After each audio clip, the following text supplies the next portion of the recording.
Okey, Assalamualaikum warahmatullahi wabarakatuh. Okey, saya buat video ni berkenaan dengan projek yang saya bagi itulah ya, untuk final project AutoCAD. Okey. So, saya bagi contoh satu. Kat sini saya dah ada satu contoh projek. Okey, ini projek semester yang lepas lah. Okey. So, dalam projek ni dia ada lima kita panggil apa? 5 part ya. Okey, ada satu untuk yang bawah ni 1, 2, 3, 4, 5 ya. Okey. So ini assembly dia. Okey, kita panggil yang ni yang exploded dan yang ni yang assembly telah assembly pada tempat dia lah. Okey. So dalam saya punya contoh ni, okey, ni drawing dia.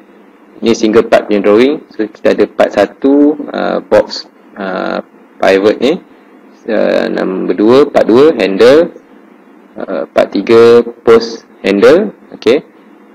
Part yang keempat link, dan part yang kelima post. Okey. So yang part nombor 5 ni ada 2. Saya buat 2 satu yang pendek, satu yang panjang ni lah. Okey, so contoh kat sini saya dah siapkan. Okey, ni saya punya part ada part 1. Okey, ni gambar tadi. Part 2, part 3, part 4, part 5 1, part 5.2. Okey. So saya dah ada part ni. Jadi kita akan buka AutoCAD untuk kita buat assembly drawing. Nanti bila kita buat assembly drawing, kita akan ada satu lagi file tambahan yang dipanggil, kita renamekan dia dengan assembly drawing lah ya. So saya masuk dekat dalam AutoCAD saya dan saya create new file. Alright, so saya create new file dengan AutoCAD empty drawing dan saya open dengan matrix. Kita gunakan matrix ya. Okey, jadi ni kita punya first page kita. Sama je macam sebelum ni, kita buat drawing 3D juga. Cuma kali ni, okey, saya tukar dulu view dia. Saya ambil view SW asymmetric dan saya ambil 2D. Instead of 2D, saya ambil realistic ke ataupun conceptual dulu. Okey. Saya gunakan grid. Jadi saya akan masukkan semua part tadi ke dalam saya punya drawing ni lah. Okey, dan kita save dulu file ni dengan nama drawing assembly. Okey, saya save as. Dan saya save di dalam projek tadi projek CAD tadi dengan nama assembly. Okey, assembly sajalah. Dan saya save. Okey. So apa command yang kita akan guna? Kita akan gunakan satu command yang kita panggil xref. Kita just type je xref. Okey, xref. Okey, xref ni dia akan kumpulkan semua part yang kita dah buat tadi lah. Kita akan kumpulkan dia dalam satu macam satu project tree ya. Project tree kita lah. Okey. So dekat sini kita dah ada kita punya xref. Kita ada assembly kita kat sini ya. Kemudian kita perlu add semua part yang ada dekat dalam tu, dalam kita punya projek tadi lah ya. Jadi macam mana cara kita nak add? Okey, di sini kita ada attach drawing ya. So kalau drop down sini kita ada banyak jugalah. Selain pada drawing, kita ada image dan sebagainya lah. Tapi kita akan guna attach DWG lah ya. Okey, ataupun dekat sini kalau kita klik terus, dia akan attach DWG. So saya just klik kat sini. So dekat sini kita kena carilah folder tadi. Okey, saya ambil balik folder saya ni. Okay, so ini saya punya part tadi. Assembly kita dah buka, jadi kita tak perlu buka assembly lagi lah. Kita masukkan dulu part yang pertama ya. Part yang pertama saya nak masukkan adalah box pivot ni. Jadi saya pun masukkan part 1. Okay, ni. Dan saya open. Okay, dekat sini dia ada option untuk kita letakkan dia dengan scale dan juga point dia ya. So scale ni kita biar je lah satu-satu sebab kita nak sama semua kan. And then kemudian dekat insertion point ni adalah kita punya kedudukan bila kita masukkan nanti dia berada dekat koordinat mana. Okay. So macam ni 000. Yang ni pun tak kisah, kita biarkan je. Untuk kita punya projek ni kita just biar je. Kalau kita tahu point dia, okay, kalau kita assembly by point, kita letaklah point dia. Macam ni kita just biar je, gunakan 000. Dan reference type ni kita just ambil attachment lah. Okay, attachment. Alright, so yang lain semua okay. Dan make sure juga di pass part ni kita akan ambil relative path. Maksudnya kalau kita copy file tu, dia akan follow sekali lah. Okay, relative path. Kalau kita ambil full path, dia akan ambil kalau saya copy ke dalam pendrive, dia akan ikut path yang sebelum ni, iaitu kalau dalam D lah, dia tak ikut ke dalam pendrive. Jadi kita ambil relative path, and then yang lain kita just okay je. Okay, so part 1 dah masuk. Kat mana dia? Kita cari. Okay, so kalau nampak tu dekat sini, jauh kat sini. Maksudnya saya tadi masa saya buat yang part ni, dia berjauhan daripada 0 dia lah. Okay, so tak apa, kita tengok dulu part kita yang pertama ni, kita dah ada kedudukan dia kat sini. Okay, kemudian kita masukkan lagi part yang kedua, attach. Okay, part yang kedua sama juga dengan yang tadi, relative path. Make sure dia relative path. Saya klik OK. So mana dia part 2? Oh, jauhnya. Okay, so yang ni kat sini. Kemudian saya masukkan lagi part 3 pula. Open relative path. Make sure dia relative path. Okay, so dah ada kat sini. Dan saya masukkan lagi part 4. Dan saya open. Sama juga relative path. Okay, so dia dah ada kat dalam ni. Okay, part 5 dan part 5.2. Alright. Okay, sama je. Okay, so sekarang ni saya dah ada semua part tu di dalam satu file assembly ni. Tapi akhir sekali kita kena assembly lah dia. Okay, so macam ni kita tengok balik saya punya part ni. Saya nak letak dia nombor 1, nombor 2, nombor 3 dia akan bercantum dengan yang ni. Okay, dan nombor 3 juga bercantum dengan nombor 4. Okay, so kita just cantumkan dia dengan move, menggunakan command move saja. So macam ni saya akan ambil dulu link. Okay, link yang ni. Okay, part yang nombor 3 ni saya nak dia di-rotatekan sikit, di-rotatekan sikit. Okay, extract ni kalau kita dah tak nak guna, kita boleh tutup juga. Kalau kita nak buka semula nanti, kita just extract balik je. So saya tutup yang ni. Okay, maybe saya boleh change this view to SE isometric. Alright, so dekat sini kita akan move kan. Kalau kita nak rotate, kita tengoklah terpulang pada kita. Macam ni kita punya part ni sebab dia moving. Jadi saya buat dia rotation mungkin 110 ataupun 120. Jadi saya pun akan rotatekan part ni. Okay, dekat sini saya ada 3D rotate. So saya akan 3D rotatekan part ni.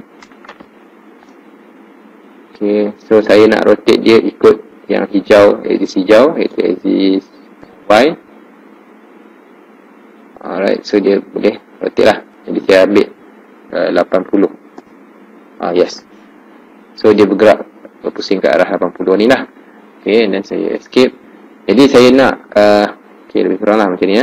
Jadi saya nak part ni berada di tengah-tengah center sini lah. Okay, jadi apa yang kita buat, kita kena tahu kedudukan dia lah. Jadi saya akan tengok kat sini. Apa yang kita boleh buat, mungkin kita boleh buat satu connection antara dua ni lah. Kalau macam ni, sebab kita nak dia berada di tengah-tengah dan sama dengan center yang ni lah, di tengah-tengah. Jadi saya ubah kepada saya tambah conceptual ni, saya ubah kepada 2D waveframe supaya saya nampak dia punya point dia. Jadi saya buat satu point pada center sini lah, center sini. Okay, ini mungkin berbeza sebab part saya ni mungkin berbeza daripada part yang awak guna. Jadi awak boleh fikir sendirilah macam mana kita nak pointkan kedudukan center dia tu. So macam ni saya ambil daripada center sini lah.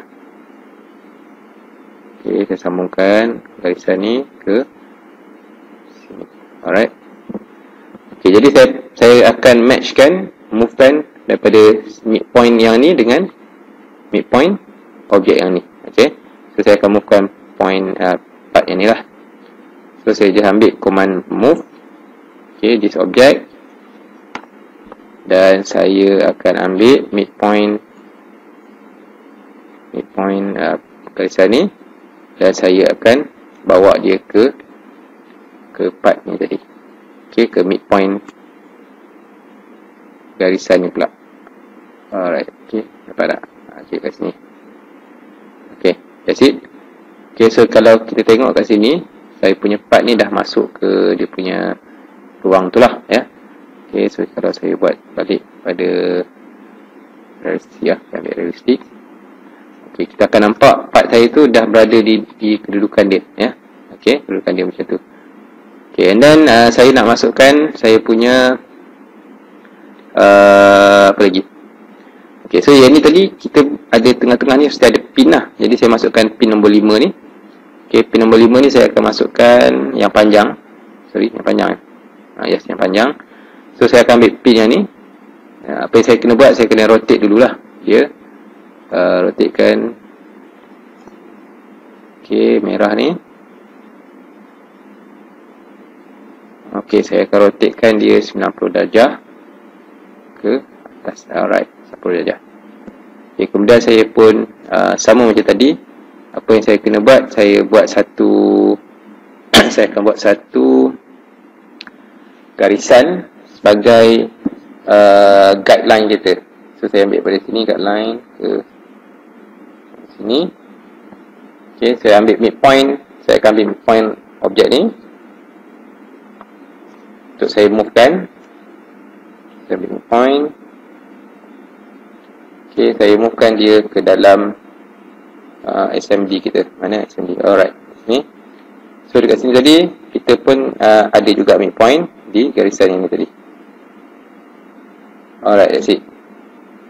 Okay, so kita akan nampak kita punya part tu dah ada SMD lah kat situ. Alright, so saya cuba tengok balik dekat dalam realistic part. Okay, so kita akan dapat bentuk macam ni, ya. Okay, kita dapat dia punya SMD dia match, ya. Kemudian kita nak tambah lagi part lain. So part yang kedua, yang seterusnya saya ambil part nombor 4 ni, saya sambung dulu ke sini, ya. Okay, so saya ambil part nombor 4, iaitu yang ni lah. Okay, so part ni mungkin kalau kita tengok dia terpusing arah lain, jadi saya perlu rotate dululah. Okay, saya perlu rotate dulu part ni. Saya ambil yang merah lah sebab dia berpusing ke arah itu kan. Alright, so saya pusing.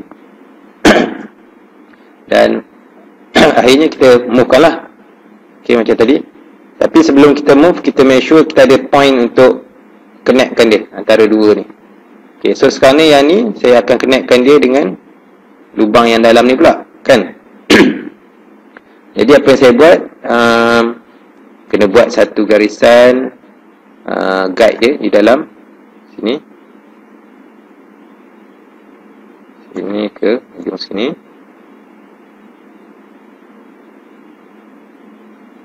Alright. Kemudian pada kita punya assembly pun sama. Di sini. Jadi saya akan buat daripada center point ke center point sini. Alright. So kita dah ada garisan guide lah kat situ. Okay, kalau tak nampak, kita ubah pada 3D wireframe balik. Okay, saya dah nampak lah ni, ya, garisan ni. Dan juga saya punya garisan ni. Okay, so kita move kan. Move objek ni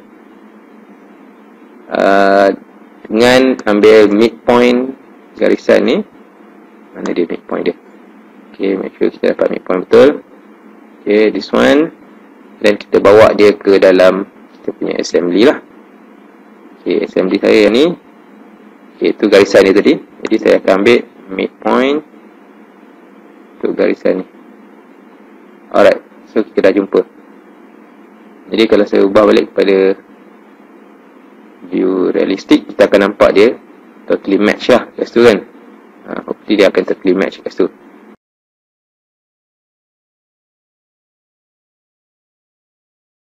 Okay, so ini saya punya part yang dah siap di SMD. Okay, dan kita pun save lah. Save kita punya part ni. Alright, settle.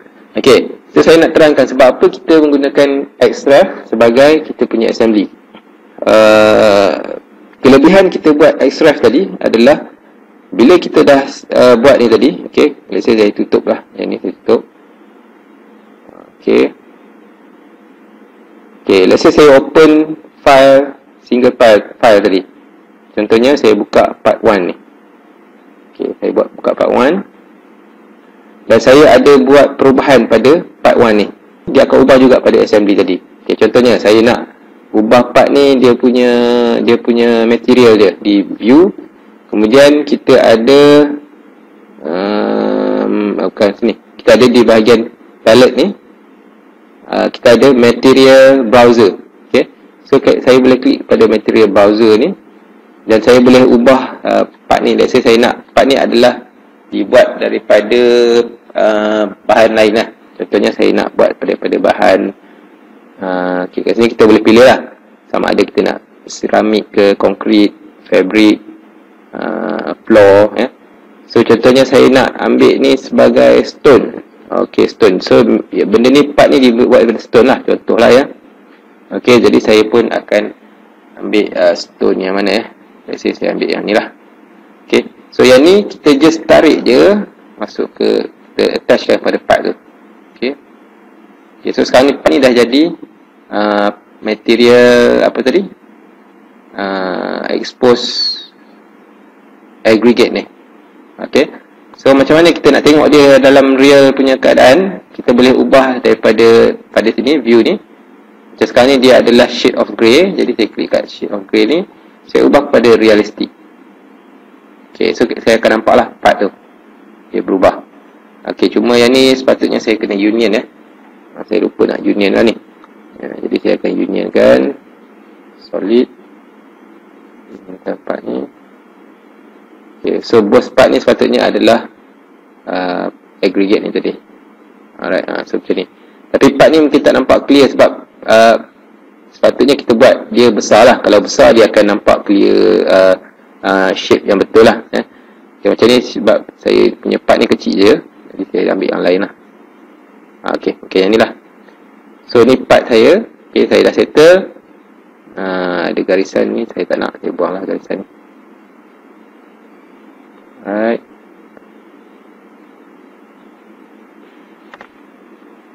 Okay, so ini saya akan save dia. Okay, saya save. Dan saya boleh tutup dia. Let's say saya buka satu lagi part yang mana handle. Okay, saya ambil handle ni. Let's say handle ni saya nak ubah dia punya properties ataupun dia punya material. Saya pergi dekat material browser di sini. Okay, so part yang ni saya nak dia dibuat daripada material lain. Contohnya saya nak dia daripada glass. Alright, so daripada glass, so saya ambil clear blue glass ni. Nampak cantik sikit kan. So saya masukkan dia kat dalam ni. Okay, jadi macam mana rupa dia. Tu dia rupa dia. Jadi saya akan nampak lah part saya ni dia bentuk glass. Alright. Okay, kemudian saya dah settle.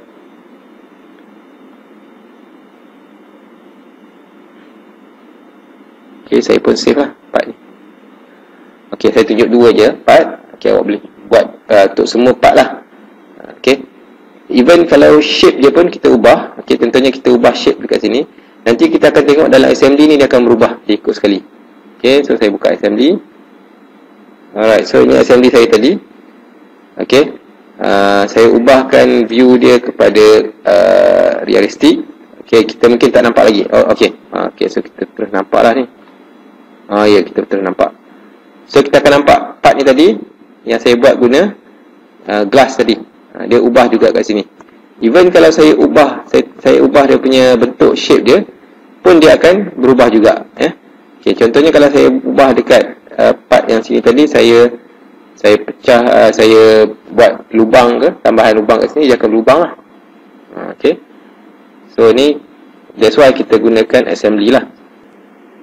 Alright, so saya cuba refresh balik.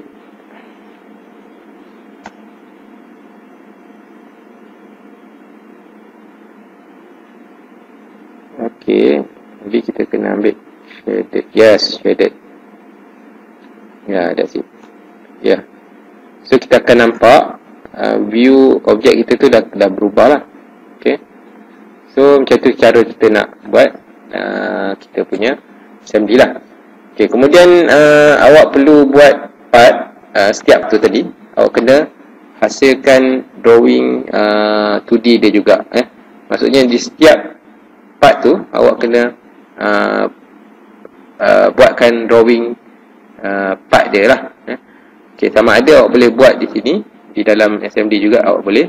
Kalau awak nak guna SMD ni sebagai awak punya drawing part tu, awak boleh pergi dekat layout, from template ni. Okay, macam biasa kita akan masukkan manufacturing matrix. Okay, let's say awak nak masukkan part macam ni tadi, dalam soalan ni dia masukkan part tu semua sekali, 2 sekali kan. So part 1, part 2. Jadi mungkin kita nak masukkan dalam satu drawing yang sama, kita just boleh juga, kita just masukkan view base.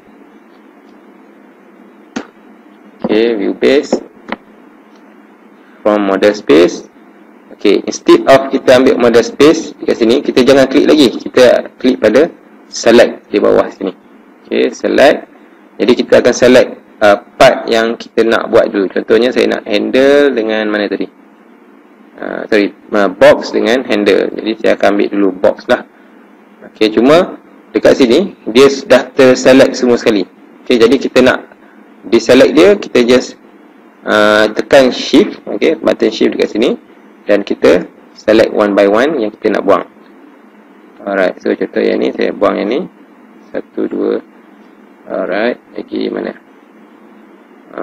Part yang dalam ni pun saya tak nak. Okay. Okay, so yang ni saya akan select. Maksudnya saya akan select hanya bahagian part handle private box ni saja. Okay, kemudian saya enter. Okay, baru kita nampak kat sini kita akan nampak kita punya hanya private box ni saja yang kita dapat select. Jadi saya akan letakkan dia macam mana view dia. Okay, ini pandangan hadapan di sini. Okay, kalau kita nak scalekan pun boleh, scale 1. Alright, dan kita exit. Oops. Exit. Okay, dan kita tarik lah dia punya view tambahan dia. Okay, contohnya kat sini lah. Okay, dah settle. Kita akan dapat view macam ni. Alright, so saya pun tariklah view ni ke sebelah kanan macam ni. Okay, selain daripada tu kita boleh juga ubah dia punya kita punya part ni, scale dia. Kita just klik pada anak panah ni dan kita boleh ubah dia. Kalau tadi saya buat satu persatu, jadi saya buat 1:2 kecil. Okay, jadi kita buat 2:1. Okay, so dia dah lagi besar lah. Okay, pulanglah kepada kita punya part tu, kita nak besar mana. So ini saya dah buat part yang sebesar ni lah, 2:1. Alright. Alright. Okay, nanti awak dimensionkan pada part di sini lah. Macam tu je. So awak kena buat semua part yang ada lah kat sini, semua part ni. Okay, ataupun kalau awak nak buat single part by single part pun boleh juga, tak ada masalah. Contohnya untuk drawing ni saja, untuk drawing part ni saja, awak buka ni dan awak buat drawing tu di sini pun boleh. Okay, maksudnya awak masukkan layout, from template, shift set, manufacturing. Okay, di sini pun boleh jugalah. So yang ni dia akan jadi single part lah. Terpulang lah sama ada nak gunakan pada objek tadi, pada SMD tadi, ataupun di sini. Okay, so pun boleh jugalah awak nak masukkan ni. So dia akan jadi 3 part kat sini. So macam tu lah, awak kena pilih part yang awak buat tu lah Dan kalau nak buat satu lagi part, just tambah je from template, ambil lagi, dan kita masukkan pada sini pula lah. Contohnya saya nak masukkan part yang mana,